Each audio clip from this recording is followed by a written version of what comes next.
So to start off today, I just want to hit on some questions we usually get on ZBrush here related to DynaMesh. So I just want to walk through you guys the workflow and process of what DynaMesh is intended for. And we usually get a lot of questions on this, and kind of the ways people use DynaMesh are not how they were originally envisioned. So I just want to walk through that process here. So I have a sphere here. So this is just a polysphere. And if I go to the geometry tab over here and open this up and go to DynaMesh, you can see I just have DynaMesh active and I have a resolution of 64. So if you're unfamiliar with DynaMesh, which you all should be familiar with, if you don't know what DynaMesh is, get out of here. Get out of here. So DynaMesh is ZBrush's digital clay. So what this means is, as you select a brush like the move brush here, and you start pulling your topology out, you're going to see it's going to start distorting or stretching. And so this isn't really good for sculpting. So if I have a clay brush here and I want to make a stroke here and have it go to here, if you click and drag and do this, you can see I'm getting this consistency of the stroke, and then as soon as I get here, it's kind of just disappearing. And this is all related to how the topology is on the model.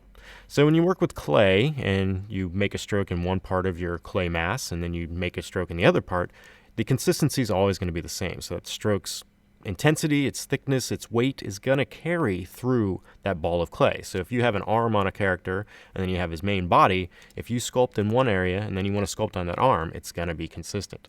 So DynaMesh is ZBrush's digital clay, and by simply coming over here and activating this DynaMesh button, you enable this functionality.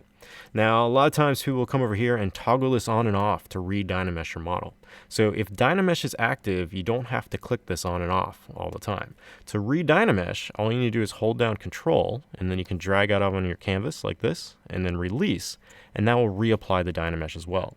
So there has been a few artists we've run into where they're always coming over here and doing this, and then they'll sculpt some, then they'll come back over here and do this. And you don't have to do this back and forth. That's a lot of back and forth. So to re-DynaMesh, you just come off your model and hold down Control, and as long as this DynaMesh button is active and you click and drag off and release, it's going to re-DynaMesh your mesh. So DynaMesh is just coming through and it's giving you even topology. So after your mesh is DynaMeshed and you draw that stroke again, you can see it's going to be consistent up here as it was down there. So that is the intro to what DynaMesh is. Now, a lot of time we'll find artists, they'll come through and they'll start manipulating their models. So I'm just going to grab the snake hook brush here. And this is an excellent brush for doing certain things. And so I have just this sphere here, and we're going to make some sort of crazy frog-like creature thing. We'll see how this goes. It's probably going to turn into a disaster. So I'm just going to pull out some shapes here. And once again, I am in DynaMesh mode. So you can see as I use this snake hook brush here, you can see it's just distorted the geometry. So you can see I have some even topology here, and then it's starting to break down as it gets to the end. So at this point, if you use the brush like this, you just want to re-DynaMesh really quick. So you just hold Control and drag off, and it's going to reapply that surface. So that is really the large benefit for DynaMesh. So you come in and start manipulating your forms on your mesh here. You use smooth on these. I can also use inflate. Inflate's very handy when using this functionality. And then we can re-DynaMesh. And say I start having that distribution of topology a little bit off. Switch back to that snake hook brush. Maybe pull off some fingers here. So we have no clue what this creature is going to look like. He's going to be really bizarre. Re-DynaMesh that. So you can see I've got even topology here. I can thicken these up with the inflate brush again. So come through and scribe a little more form there. Pull out whatever this mass is on his hand. And then re-DynaMesh, and I'm just going to continue building like that. Now, I'm just going to describe a few more forms on this model here, and you don't have to constantly re-DynaMesh. So if I'm just pulling out, it's a little bit of the shape here, I don't have to go through and re-DynaMesh this right now. I'm just pulling out some of the form. And the main thing you want to do with DynaMesh is silhouette building. So it's a silhouette building process. So you want to describe all your shapes and all your forms with DynaMesh at this stage. And you're not really detailing at this. You're just blocking out a silhouette. So as you pull a mass out, if it's too thin, you can thicken it. You can describe all those fingers and all those forms. So this is going to be some sort of weird creature here. But at this stage, you're not really trying to add detail. And a lot of times people will take your DynaMesh, they'll start doing this, and then they're going to come over here to the DynaMesh tab, and they'll be like, okay, I'm ready now for the details. So I'm going to come over here, and I'm going to type in like 1024, and then re-DynaMesh, right? So now I've just created this very dense model, right? So I have a 2 million polygon version of this mesh now, which works. You can use this process if you want. But the problem now is I've lost all that flexibility of this model being lightweight. So if I want to sculpt something, I'm going to get a very clean result. But let's say I want to move this arm now, or maybe like deform his back a little bit more. Like I'm just not going to get the control I had when it was that low resolution version. So when using DynaMesh, try to keep it as low as possible and just ascribe your forms with it. So come through of your mesh, make sure you keep that low resolution version of the DynaMesh, describe your silhouette, describe your form, and then after you're happy with that, turn off DynaMesh and then divide with traditional subdivisions. So this dividing of the traditional subdivisions is now going to allow you to take this DynaMesh model, which you use just to establish that silhouette, and now you can divide it up. You can reach whatever polygon count you want. So if I keep dividing this and now back up to those 2 million, now I can come through and detail like I wanted to. So I'm getting that very consistent stroke through here now. Since my model was originally a DynaMesh, it's now going to be consistent through the entire mesh. But I also now have the flexibility to go down to lower subdivisions, to use this for smoothing, to go to like middle subdivisions for just describing different forms. So it's just adding more flexibility to your workflow. And now this model is also extremely lightweight. So if I go back down to that subdivision 1, I can now do broad changes. And instead of using that 2 million polygon model to make these changes, I'm now using this very lightweight version. And this is all going to just make your sculpting a lot faster. So don't try to use DynaMesh as a subdivision process.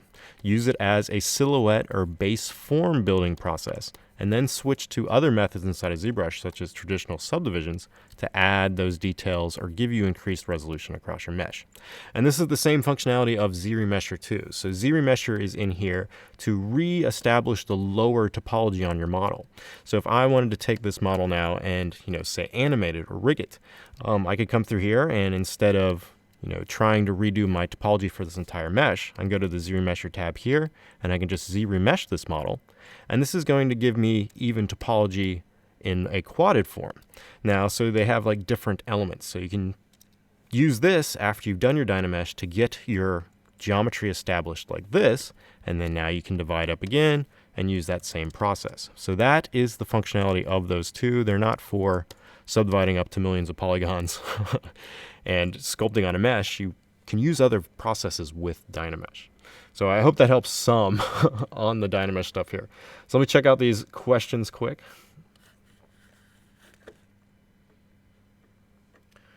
Playing catch up on all these.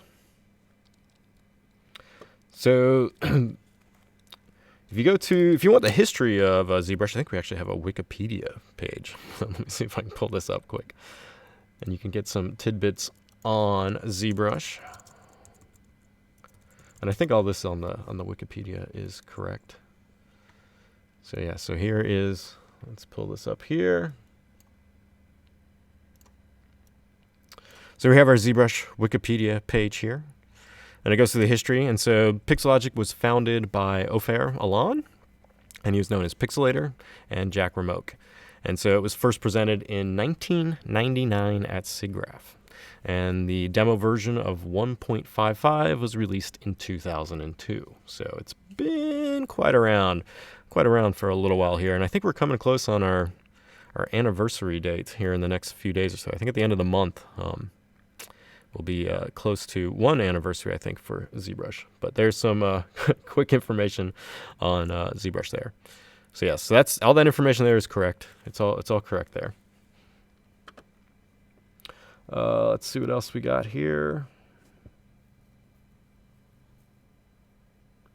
So we have a question asking if there's any way to turn off the warning pop-ups, like changing masking brushes. So as an example of this, if you say switch to a different Control-Shift brush, so by default select rectangle, So if I switch to, say, the B, hit B on my keyboard, hit S, and then grab the slice curve, you get this little warning that pops up. And the only way to do this is you're gonna, yes, on your initial ZBrush launch, you're always gonna get this warning. So the only way to suppress this is till next restart. So the question was asking if there's any way to make this a permanent effect so that this never pops up, but it will pop up every time you restart ZBrush. So you're only gonna be able to suppress it once per launch. But after it's launched, and you suppress this, it shouldn't pop up again. So if I switch back to, say, a clip curve brush now, I'm not gonna get the warning. Or if I switch back to the select rectangle brush, I'm not going to get the warning, but you will have to suppress it every time you launch ZBrush there. So another question, is there a way to make a specific angle of view for an isometric view? So possibly. I've never messed with this in terms of, say, an ISO view, but we do have options in the draw palette here where you can change your angle of view here. And by changing this, you'll get a different angle on your mesh as long as you're in perspective mode. So you can see as I'm in perspective mode and changing this, the angle of view is going to change here. Now this angle of view works as a camera would. So it's going to be kind of the opposite of what you'd have in, say, video games. So video games, like, you have like angles like 80 to like 120. And so this is more of a camera view. So you have to think about changing it in like kind of camera format. So it's kind of reversed of what you'd normally kind of have in, you know, video games or things like that. But you can possibly manipulate this to get your angle of how you want it. And then after you have it set, if you want to store that, you can go to the document palette up here and open this. And then on the bottom here, you have ZapLink properties. And in here, you can store views of how your model is on the canvas. So if I want to store this, I can come over here and set this like as custom one view. And now if I rotate them back my model and I do some work here, so say I'm sculpting at this point, and then I want to jump back to see what it looked like in that other view, just go back to that document panel here, and you just click on this view again, and it's going to return you back to where you were. And you can store multiple views in this ZapLink properties panel here. So you can set 2 customs, and then some of these will automatically set a front and back. So if I have front set as this is my front angle, it's going to automatically generate a back, which will be directly behind the model. So if I click back, I'm going to get this view, and then front's going to be this view, back's going to be back view. So it's going to do the total opposite of what your original view is. To clear a view, you just need to click this Clear To button, and after you click this, the next one you click on will erase. So if I no longer want this to be front, just click Clear To, and then click on that, and it will now erase that front view. If you want to clear all your views, you can do that, and you can also save and load views. So that might be something, you can set your ISO view how you kind of want it, and then you can store it with ZapLink, sculpt on your model, and then just keep returning back to it by coming over here and clicking these custom buttons inside the ZapLink property. So that may help with the setting of an ISO view for your models, so you can work on them and then go back and see what it looks like.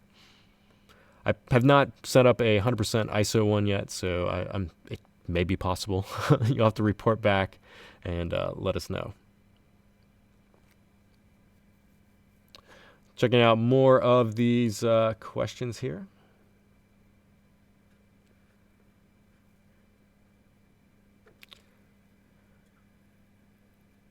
So for solo, so we have one question is, how do I solo only while moving my camera? Like one of my subtools is a super dense fiber mesh. So let's pull up Mr. Earthquake here. He's always a fan favorite. Let's load him in. Mr. Earthquake had his coffee this morning. He's doing well. So let's say we have Earthquake, and when I rotate, let's say his jacket here is really, really dense. So when you rotate, you're starting to get, you know, some frame rate issues potentially. So is there a way to just, you know, rotate in a solo fashion and then have it reset? So to do this, just activate solo, and this is just going to enable that solo mode. And at the top of this button there is dynamic. So there's this little button here that's called dynamic. And if you have solo turned off and dynamic turned on, when you rotate your model, you see it's going to hide everything as you rotate, and then as soon as you release, it's all going to come back. So if you have that dense fiber mesh and you want to work on the body, and say his jacket here is the fiber mesh part, just make sure you have this dynamic option turned on. You don't have to have solo on, you just need to have the dynamic on. And then when you rotate your model, it's going to turn off everything and just solo the subtool you have selected, and then when you release, it's all going to come back. So that is a performance enhancement there you can do, especially if you have parts of your model that are really dense. You can use this to rotate around different areas, and then when you release, it comes back. And that's just this dynamic button there. So I think that question should ask, see if that answers your question there, Seagull. Let me know. I'm skipping around here. There's so many questions you guys have today. So let's see this.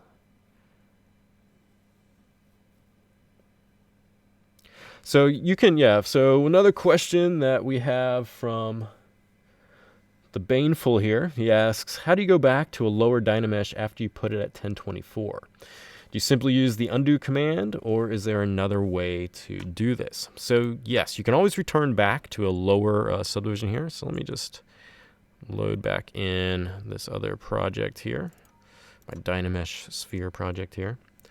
And we'll just do a little move action on this to move it up. Try to do symmetry here so it's not too crazy. My frogman went away. He went away. So here we have this version of the mesh here, and let's say we go to our DynaMesh option here and we divide them up to 512 and re-DynaMesh that. So now you can see this mesh is pretty dense, so we're up to 917 points there. And so let's say I go through and sculpt on this like so. Let me get a smoother, stronger brush here. And so now I have a mesh like this, or maybe I increased my DynaMesh too much, and I'm like, oh man, it's really hard to work with. I need to reduce this now.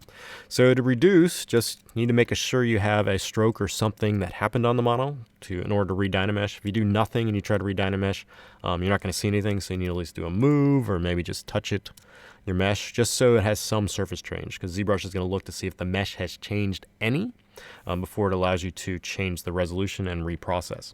So if I want this to go back to a lower resolution, you just need to come back over here and change this. So I'm going to change it back down to 64 now. And after this is changed, just re-DynaMesh again by clicking and dragging off. And that will now re-DynaMesh at that lower resolution. So you can go up and down as many times as you want. Now just take note that if you had a whole bunch of sculpture detail on a higher resolution DynaMesh, and you now switch back down to a lower resolution DynaMesh, you may see a change, because if you had really precision sculpted detail on that model there, and you now go back to the lower, you're not going to have that topology to support those details, because it's just lowering your topology of your mesh. Now you can get that back by, say, duplicating your subtool and then projecting those details back. So I could come through and say, here is my high resolution one, and let's go in with, say, dam standard here, and draw some precise lines. Look at those lines. And so if I want to get this, so say I'm working on this and I have it at 512, and then I really want to do some broad changes, but I want to keep everything that I've already sculpted. So I can come over here and I can duplicate this guy. So I have two versions of this. On the duplicated version, turn off dynamic here, I'm going to go to geometry tab here, and this one I'm going to decrease, right? So I'm going to come over here, type in, say, 64, and re-DynaMesh. If I turn solo on, you can see this is the low resolution version here. And then if I go to the high resolution, this is what I have. So this is the 512 DynaMesh, and this is the 64 DynaMesh. So let's say I want to get back down to a lower DynaMesh, but I still want to capture those details I had on this version. So to do this, you can just re-DynaMesh at that lower resolution. Now I can divide this mesh up, and you just want to divide it up to a resolution that you had originally, or something close to the model you had. And then now you can project the details from this high resolution of the 512 DynaMesh back down to that 64 version.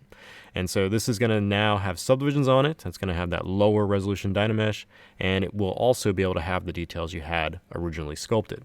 So to do your project, just make sure you have both subtools with the eyeball active on, and then whichever one you have selected is the one that the eyeballs are going to project to. So any subtools that have eyeballs on are going to project to the subtool you have selected.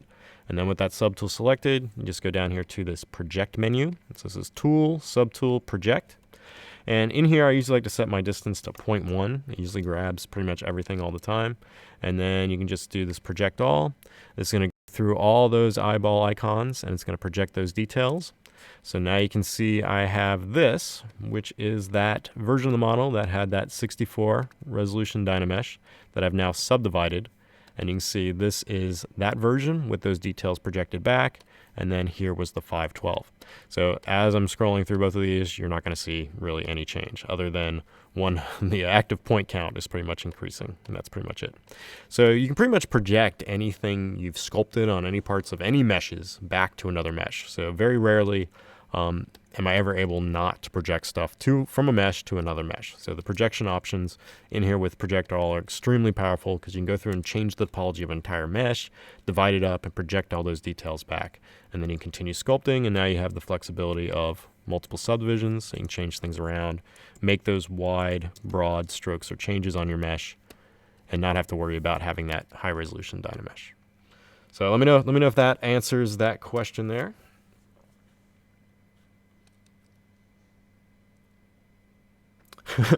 DynaMesh has been spoiling artists. It's too much.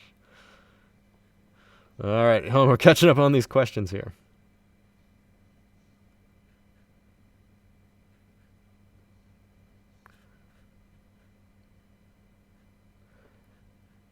So we have, let's see what this question is.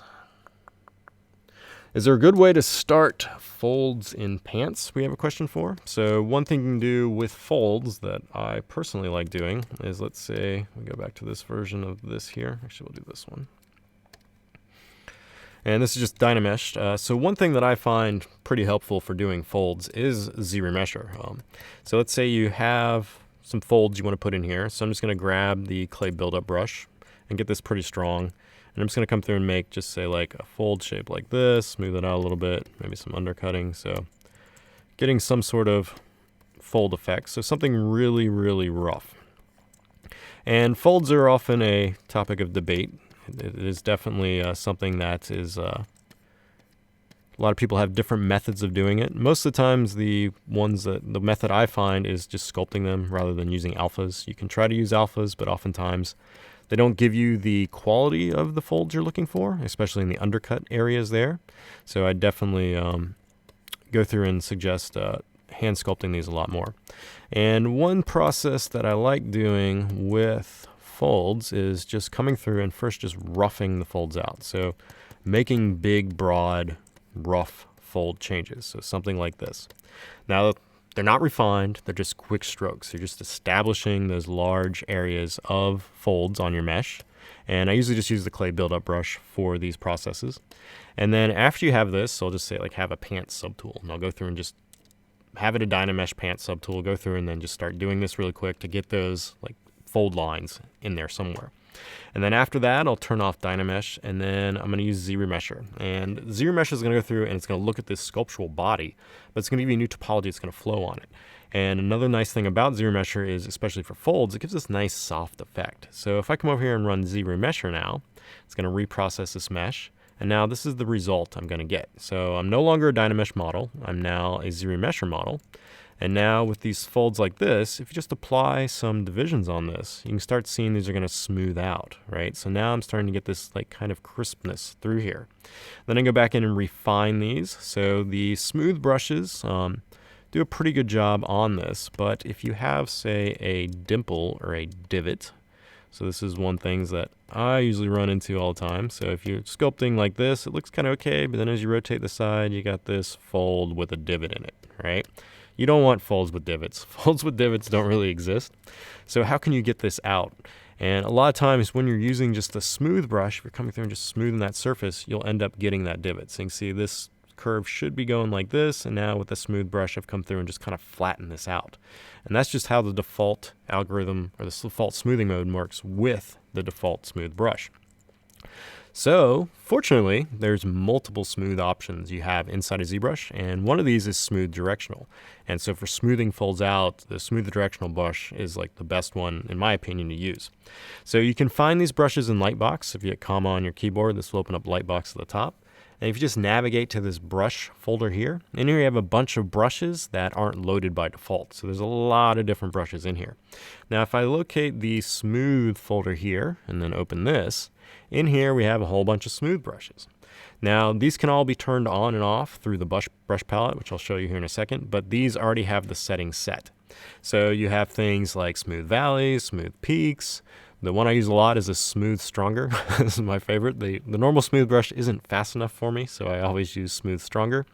And this one up here is the one we're going to use for the folds of the cloth, and that is Smooth Directional. So to load these, just double click, and this will load this as a smoothing brush. Now if I come through and use this smooth, this is going to smooth in the way that you're sculpting on your mesh. So as you come across the surface, you're going to sculpt in a direction in which the folds are going. So this will smooth those areas out, but it's also going to keep the consistency of that curve as you do this. So you're not going to get those flat areas on those folds there. So you're going to get more of a nice smooth transition. So I use this smooth option quite a bit for fold stuff. The other thing you can do with any of the smoothing brushes is you have an alternate smooth functionality, which is a polish. So if you hold shift and start smoothing and then release shift, it's going to apply a polish function. So if you end up getting kind of things like this, you can see where the geometry is breaking up through here. So if I hold smooth and start sculpting and then release, you can see it's going to take those out. So this is without that alternate smooth, just smoothing normally. You can see how it's still there. And then if I start smoothing by holding shift, clicking and dragging, then releasing shift, this is now going to switch to a polishing smooth. And all the smoothing brushes have this functionality. So if you ever notice like little anomalies where you may have topology that bunches up or pinches, so right through here you can see I have a 5-point star here, so this is definitely going to give you some sculptural artifacting. But using this alternate smooth, you can come through, hold shift, start smoothing, and then release, and you'll be able to smooth out those anomalies as well.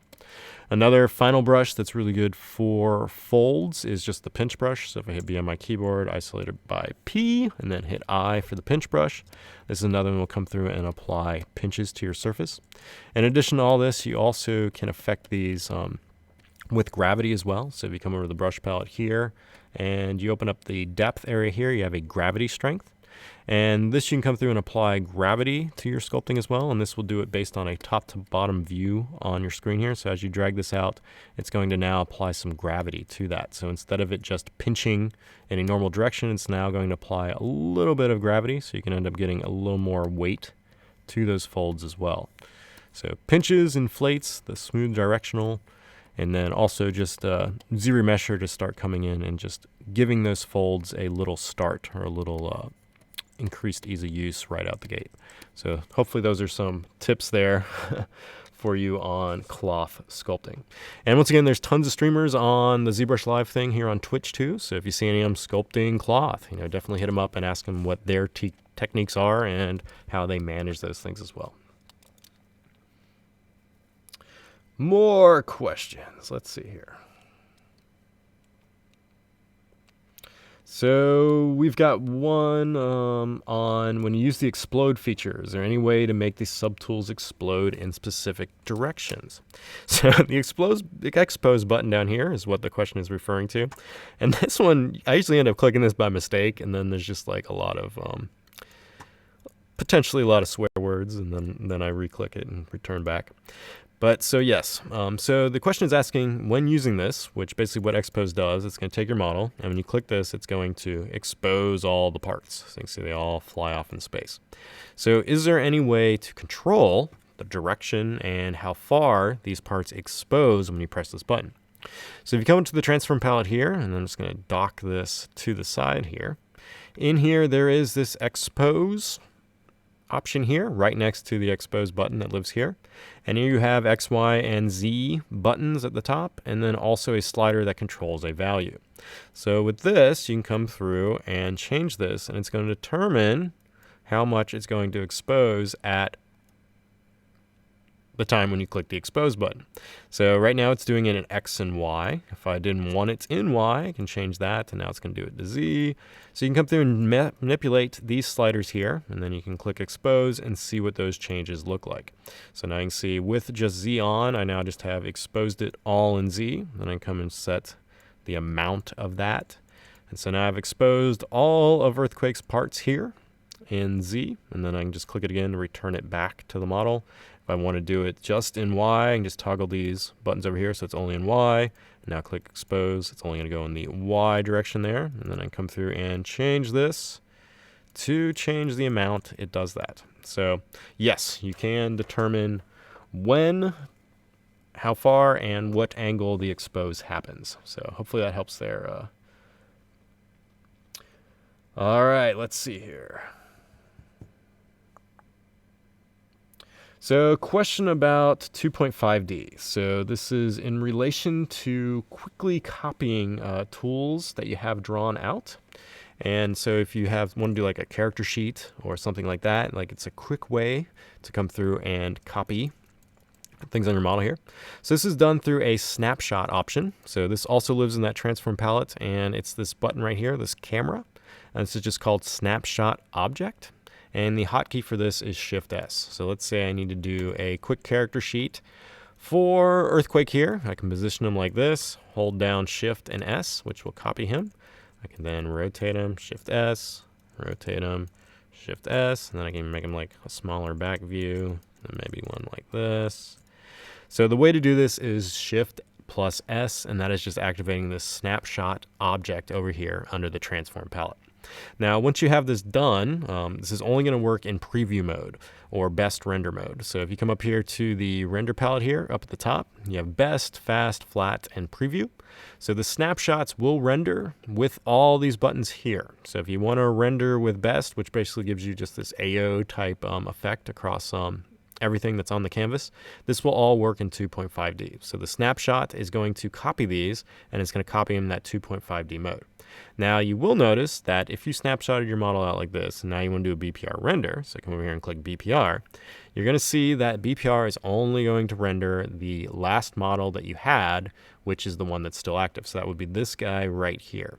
So all these guys are going to vanish if you do a VPR render on this, because BPR is a render and not looking at the 2.5D and rendering it that way. So if you want to render all these out with this AO type effect, you need to use best render in the render palette and not BPR render.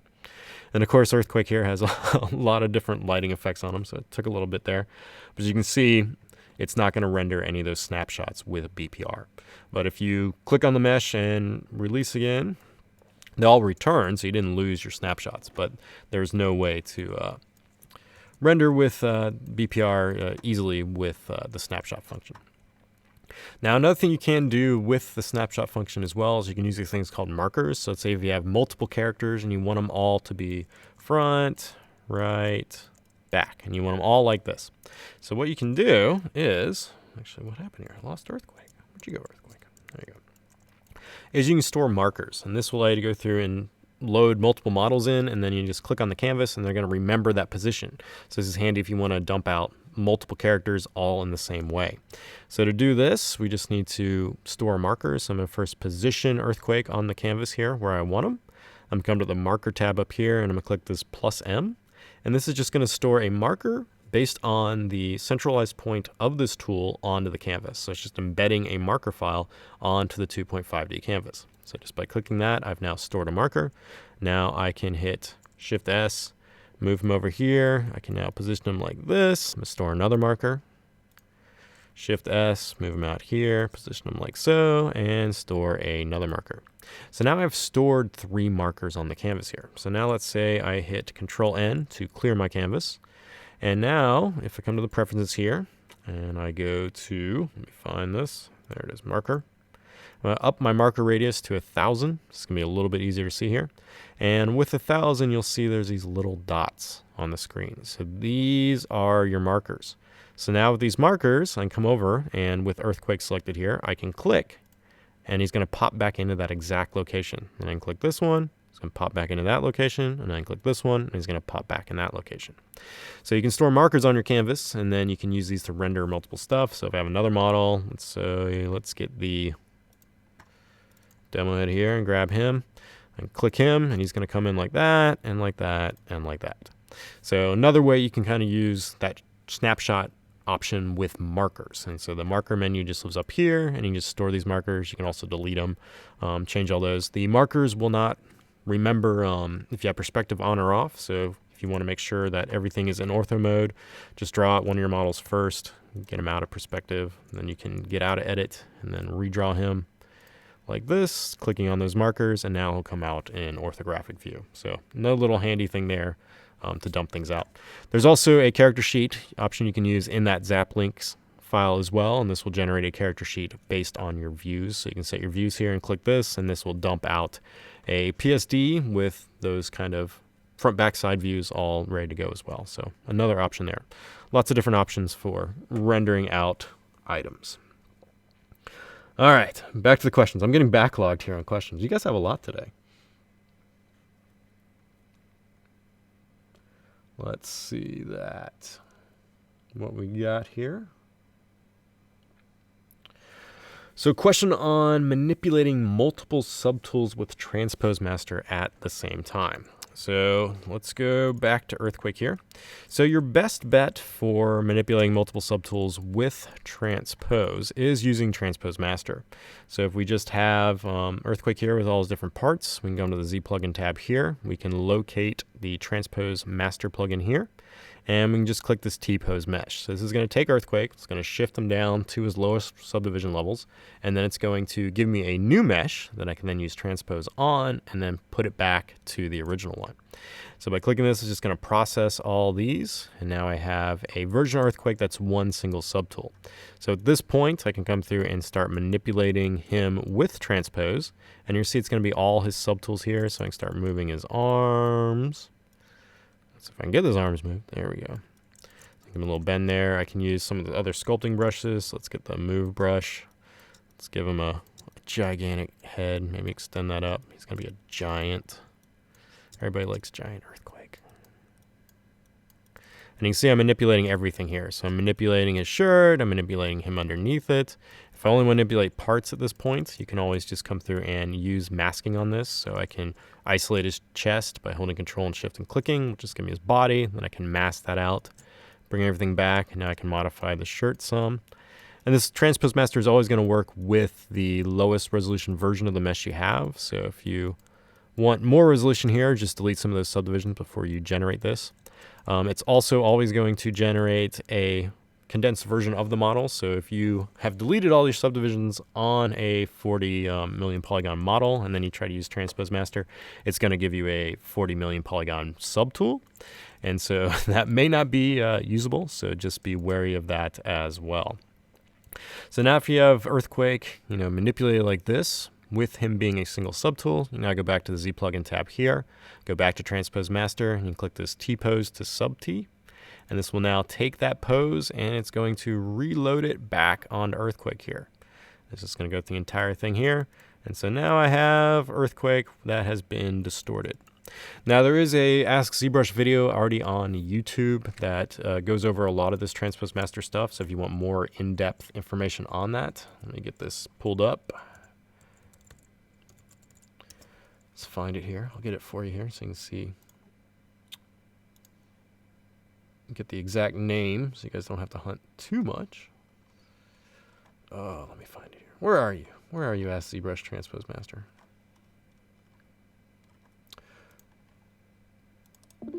So let's pull that up quick. Back over to the lovely Chrome. We love doing demos in Chrome here.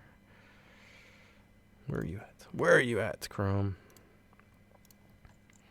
All right, so this is the video you want to look for this. And it's just how can I move and pose more than one subtool without merging the subtools. And this will go through the entire process of using Transpose Master here. And it's also going to talk about storing these poses as well. So you can end up storing these with an alternate functionality on the Transpose Master. So a little more in-depth functionality on that. So hopefully that helps with the transpose question there. So now let's go back to the questions. Oh man, NURBs. No one likes NURBs. Getting those little things to work, oh, so much pain.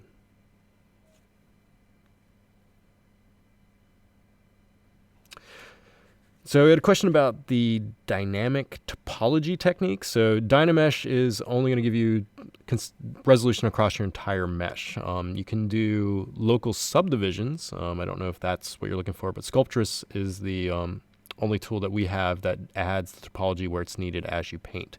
If you want to increase topology in an area, you can use local subdivisions on it. So let's go back to that starting project here. Look at this. And so let's say you have this piece of geometry, and make sure I have DynaMesh turned off for this. And let's say I just want to add more topology in here. So say I want to just take this section in the middle of the sphere here and just want to increase the topology. So do this, you can just mask out that portion and then flip it. And now if you divide this, you see it's only going to divide the unmasked area. So now you can see I have an increased resolution in here, but any of those areas out of that area now do not have that increased resolution. So you can use that to add more topology to an area, and then you come through and paint on this, and it's going to keep everything else low. Now if you re-DynaMesh this is all going to go back to the way it was. So just make sure that it's a process that you're done with your silhouette changes, you're done with your DynaMesh changes, and you can now just want to add detail to like a specific zone. So that functionality again is just first find the area you want to add that increased topology and apply some masking, and then you want to invert that mask. You can do this by holding control and clicking off of your object, and that'll invert the mask there. And then with that area that is unmasked, when you do a divide, you're going to see it's going to divide that area, and it's not going to give you any subdivisions. So this is a local subdivide. So it's just coming through that unmasked part. It's going to generate some triangles along those borders there to keep that consistent, and it's just going to divide that inner area. So now if I undo this and clear my mask, and I say come through and sculpt on this, you're going to get lesser quality, good quality, lesser quality, lesser quality, lesser quality. So that is one process you can do to increase topology in that area if you only have a specific area where you want to add that topology. But Sculptress is the only tool we have that when you sculpt, it will increase the topology in that area. So you have to pick the area you want to increase the topology inside of ZBrush, and then you can increase it like that. More questions.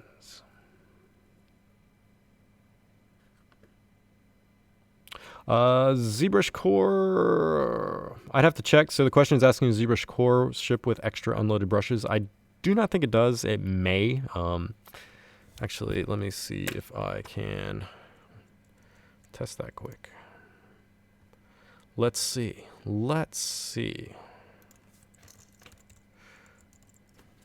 We will find out. You guys are going to stare at a blank screen here for a second. Wait for it.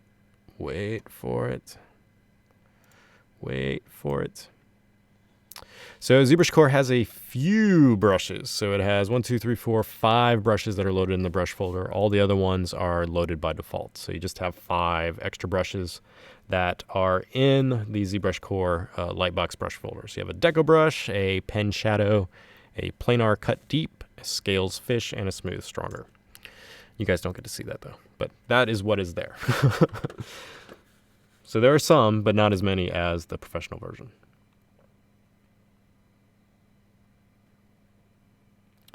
So there's a question here about asking, I ran into a recent project where there was a origin point on the sculpt, and when I brought in another application, is there a way to move it without using Transpose? So the only way you can move stuff inside of ZBrush for where the origin of the items are is you have this preview window here. You can move this, and this will move your model. You have the deformation panel here, which will allow you to move it or deform it. And then you also have your transform functionalities up here. But those are the only ways that are really going to allow you to manipulate an object. And most of the times inside of ZBrush, the position of the model is going to be based around the bounding box. So if you bring in a model and import in that has like a part sticking off, the majority of the time it's going to end up using that as the center of the world for ZBrush, because ZBrush is all going to try to get your meshes into the center so you can sculpt on it and not have them floating off in space. GoZ will retain some of that, so I'd suggest trying GoZ out and seeing if that origin point stays in your position. So if you're using Max or Maya, definitely try GoZ on that and see if it keeps the origin point. It should be it should keep it when you use that process. If not, it may potentially be a bug. So if you still have it happening and can't get to work, I highly recommend submitting a ticket at support.pixologic.com and we can get that looked at. So let's see what else we have here. Lots of comments. I think I'm getting close here. So I have a question about the DynaMesh Master plugin that I made for ZBrush here. I don't even know if I have it in here. I mean, I don't have it installed. So that one needs some work. It was definitely one of the first plugins that I coded, and it definitely it worked a little bit better, I'd say, in 4R6 than it does in 4R7 because some of the items changed in 4R7, so it definitely needs a rewrite. I will be looking into that in the future, but I just haven't had any time to re-look at it.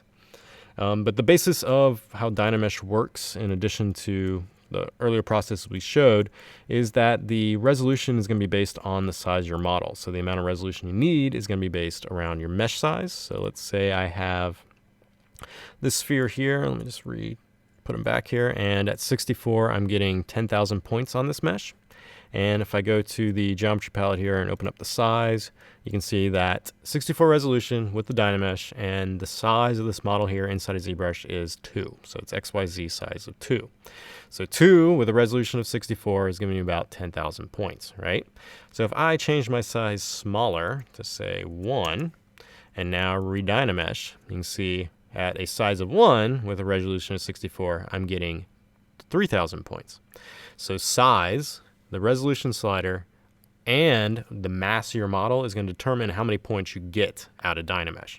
So if you have something that's long and stringy, like say a tree trunk or some vines or some ivy, you may not be able to reach a high polygon count with DynaMesh just because of the airy nature of the piece. Because what ZBrush is doing is making basically a bounding box around the model and filling it with that DynaMesh geometry. So if your model is very airy or very elongated, like a rifle or say like a silencer or even like a large terrain moon surface, if you try to DynaMesh that, it's going to make a huge box for that DynaMesh resolution, but since your part is so thin, you're only going to get so much resolution out of it.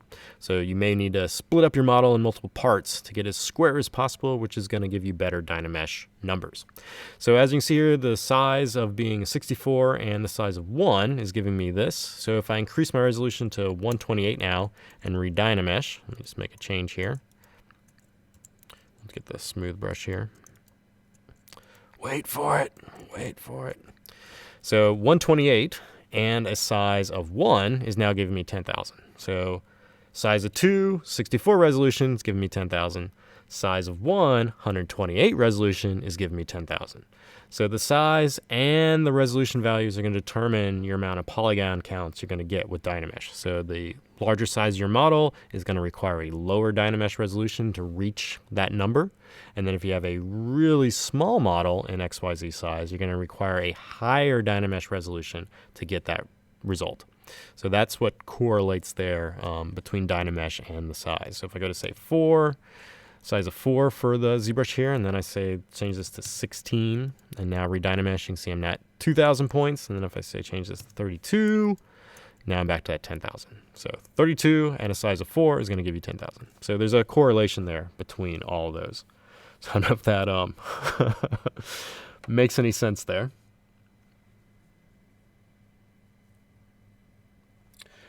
So the export scale, what ZBrush does when you import in a mesh, so if you come through and import in a mesh, what ZBrush is going to do, it's going to take your size of your imported model.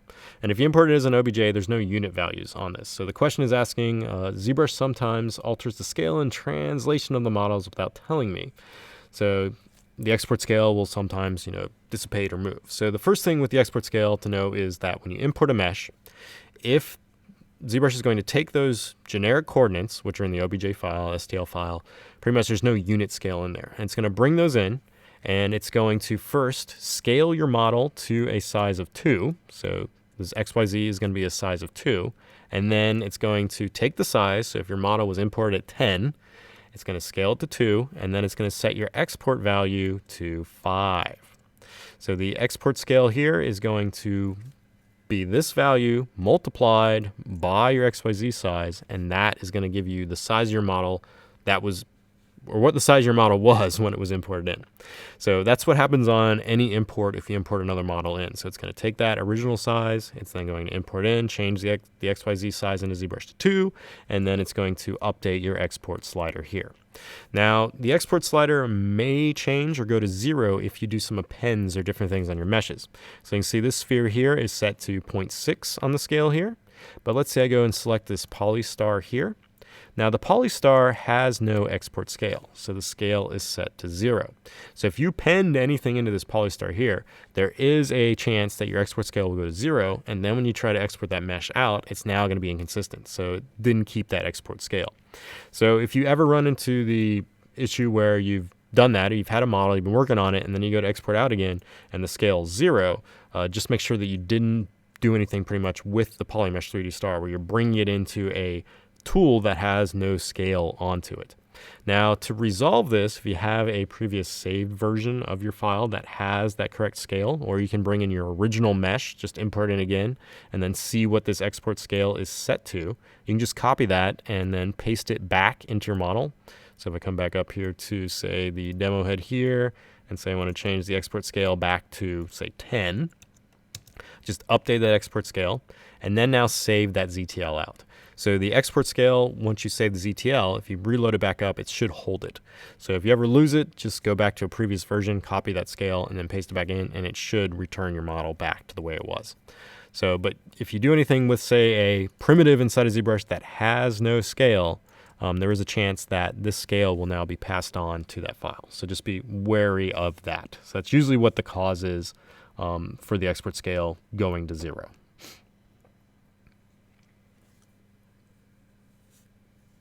So let me see what other questions there. So we have a question about shadow box here. So using shadow box, and you can make, say, a window, and then after it retains or goes into a mesh format, is there any way to get the edges to be straight? So I'm going to open up just the light box here, and I think there's a project here. Let's find the shadow box project. It's in here somewhere. Wait for it. There we go. We'll use this one here. So here's just a starter template for Shadowbox here. Now Shadowbox is pretty amazing. It definitely has some very useful features here. So one thing that I love doing with Shadowbox, just change the range here, get it back to gray, is I most of the time just come in and use just the back view of the shadow box here. Now when you create a shadow box, it's going to use a resolution preset that's kind of like DynaMesh. So if you go to the geometry tab here and open up shadow box, you can see shadow box is here, and there's a resolution slider. So if you loaded this one in by default, the resolution on this is 128, so it's pretty low. Now if I turn this off and then say change this to say something higher like 512 and then go to shadow box again, this is now going to give me a more dense version of the shadow box here, and I'm going to be able to get more resolution or more detail out of the process here. Now shadow box uses masking, and you can just mask out on this grid here, and it's going to generate geometry out of it. So if you come through the back side here and just hold down Control and to get that mask pen, and now I just drag out a shape, so say something like this, do some sort of random squiggly effect here, a little bit of density, maybe some sort of random weird music note. And when you release, you end up getting topology from that. Now, if you do it directly on the back side here, it's going to give you a predetermined thickness on this. So you can see, as just drawing on the back side, wherever I draw, I'm going to get geometry. So this is really handy for making details, even coming through and conceptualizing, sculpting silhouettes and things. You can come through and just sculpt out a silhouette really quick, and then you're going to get this result. Now, after this is drawn, you can come through and modify this. So I can undo the mask. I can add more masking to this. You can turn on your transparent effect here without ghost, if you just want to, or with ghost active, and that'll allow you to see your changes as you're working on this. And so I can just come through and manipulate the surfaces here. If you want to punch a hole in, you just hold down Alt to erase that mask, and now you can generate a hole in your geometry here. So it's pretty nice for generating all sorts of different things. And so I'm just going to clean this up here quickly because it's got a little bit of craziness here. And you can use any of the masking options you can in ZBrush. You can use drag, rectangles, all sorts of stuff on this plane here. It's just using masking. So something like that. Now these other panels here will determine your other angles of your masking here. So if I wanted this to be thinner or thicker, I can come through and use masking on this side. So if I want to be thinner, I'm just going to draw a sliver line and then release. And now I'm going to get a thinner shape. If I want this to be here and there, I can get two of them now. If I want a third one, I can get a third one. So I can say I have all this kind of range of ability. If I only want it thicker in a part, so if I want this part here to be thick, now I'm going to get something where the part there should be thick. What did I do here? I broke it. Oh, well, I guess I have to have geometry there to make that happen. So, but you can use your isometric angles here for these to determine the thicknesses of your different parts. So it's pretty handy for all that kind of stuff. Now the question is asking about, after you have this made, how can I get these to be nice and sharp? So you're getting it, pretty sharp based on your mask. The higher resolution you had over here in Shadowbox will definitely give you sharper angles on things. Also, this amount of polish is going to determine what happens after you get out of Shadowbox mode. So after you've drawn your mesh, you can come over here and unclick Shadowbox, and now this is going to give you geometry. You'll notice right out the gate, if you turn on your polyframes on and turn off line, is that you're going to get these nice polygrouping established. So you have an outer border that's going all the way around, and you have polygrouping on the front and the back. So with this polygrouping, we can now use polishing features to polish these groups out, and these are going to get those angles a little bit sharper. If you want an extreme sharp edge, you can also just use the clip brush. So first I'm going to show you the polygrouping option. So we have these polygroups established on this model with Shadowbox. I now go down the deformation panel here, and you have a bunch of different polish options here. So if I can choose this polish by group and click and drag, it's going to go through and it's going to polish those groups. So it's going to look at that polygrouping and it's going to polish. Now you can run this multiple times. You can also increase the strength by disabling this white circle over here. This will give you a stronger polish by groups. And so as you can see, as I polish that, this is what I originally had. This is what I have now. You can see it's cleaned up a lot of those edges. Now any of these processes inside the deformation palette too, if you apply them once, so if we come over and do this polished groups once, you can repeat that by coming down here and clicking repeat to active, and this will repeat that process. So I can just keep clicking this, and you can see it's going to start polishing all those groups out. So now I'm getting a nice sharper edge along all those polygroups borders, and now this shape is looking a lot cleaner. So that is one functionality you can do right out of Shadowbox. So it's going to look at the polygrouping on your mesh, and you can polish by those groups, and that's really handy for cleaning those areas up. The other way you can do is you can use just the clip brush or the flatten brush, or the flatten option in deformation palette here, but the clip brush works pretty well. It's just going to mash the geometry in the sides there. So I can hold Control and Shift, which is going to give me the select rectangle brush. I'm going to come over here and I'm going to select the clip curve brush instead. And with this, I'm just going to position my mesh at this angle. I'm going to draw this out, and anything that's on the gradient side of this line here is going to get smashed into the line. So I can kind of get it close to the border there and release, and it's going to smash that side. I'm going to draw another one. You can hold spacebar to move this. I'm going to smash the other line there. And now I've smashed those edges together, so I've gotten this to be a sharp edge now. Now these areas through here, you will have to use that polish feature again, so your best bet will be coming through and polishing those groups out. It's going to come through and smooth those. Now going back to the smoothing brushes that live in this brush palette as well, there is also a smooth groups brush you can select too. And now look at the polygrouping on your mesh, and you can use the smoothing operation, and it will just smooth the polygroup you're on. So that is handy for coming in and smoothing out different polygrouping like this too. So I can come through and just smooth this green area out and then hold the borders between those there. So there's a quick rundown on the, well, not so quick, a little rundown on the Shadowbox functionality there. I don't know if that helped at all. Let's see what else we got here. More questions, more questions. I got about time for one more.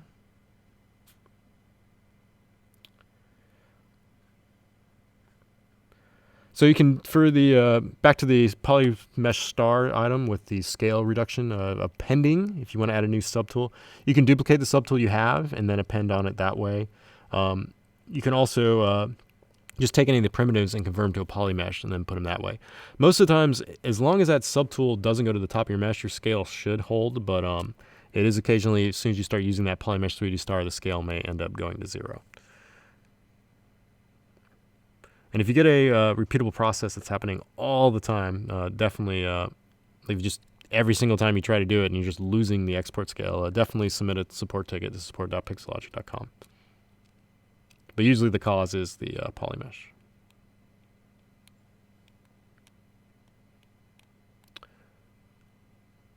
So we got a question from Mr. Shane Olson here.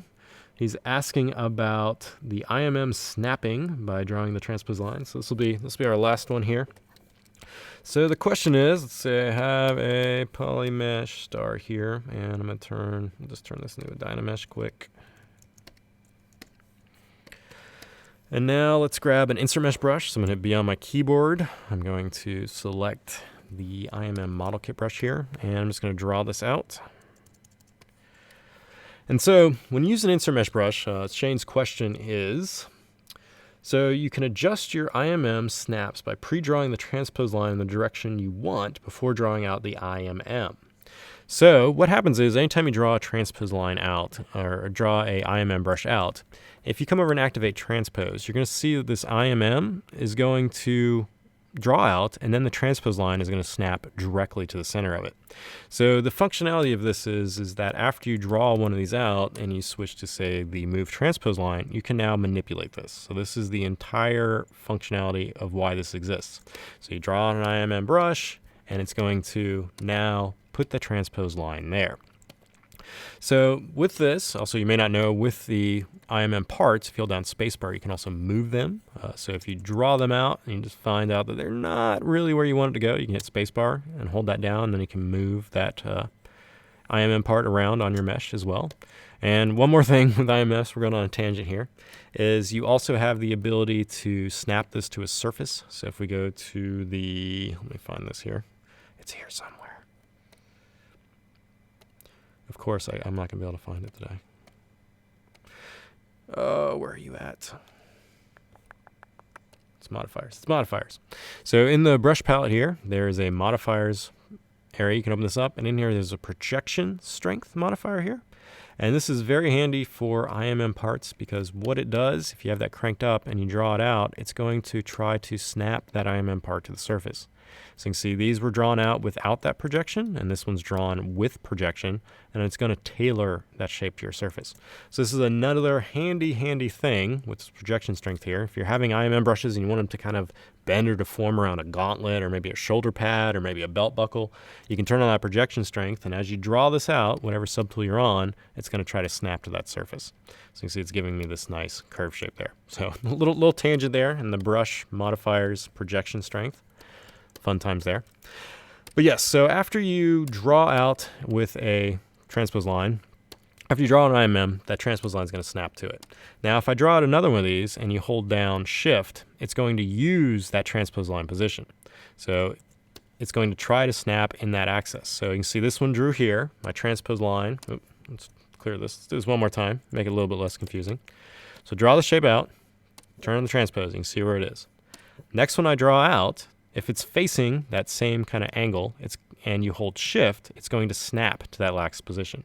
So this is using the other transpose line we just drew out as the orientation modifier. So drawing an IMM curve out and holding Shift is going to use that last transpose line. So if I draw it out here and hold Shift, it's going to use that. Draw it out here and hold Shift, it's going to use that. So one thing that you may run into is that I often want to draw out and I hold Shift and I want it to lock to a camera angle. Well, since it's using that last transpose line, I now just need to reset the transpose line. So you can reset it back to the world coordinates, or you can just position it, as Shane was saying, where you can just come off, and if I draw it here, this is now my new orientation. So if I draw this out again and hold Shift, it's going to use that as the orientation. So Shift is the magic button after you draw the transpose line out. Now to reset your transpose line, if you want it to be back to the world axis here, just drag this out and hold Shift. Now I've reset the transpose line to world axis. Now when I draw this part out again and hold Shift, it's going to now snap to that world axis. So I find my workflow usually, I'm pretty much always drawing insert meshes out and I want them to be camera facing. So if I rotate the side, I want them to be like perfectly angled. So I will go through, and my process is usually switching to the transpose line, drawing it out to the side, holding Shift so it locks into a perfect angle, and then I'll switch back to draw mode and draw that insert mesh out. So that is the functionality of what the transpose line is doing with the insert mesh. And when you draw it out, hold Shift, and that will lock to the nearest angle in which the last IMM part you drew out was, or the last position of your transpose line. So let me know if that helps, Shane.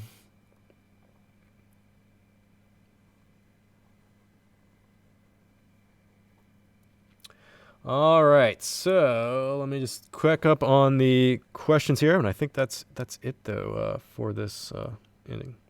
If you have any other things or running any repeatable crashes or items, I see we have crashes with the fast mallet brush. If this is a repeatable crash, definitely send that to support.pixologic.com. So if you get that mallet brush crashing, definitely hit up support.pixologic.com and we will take a look at it for you more in depth.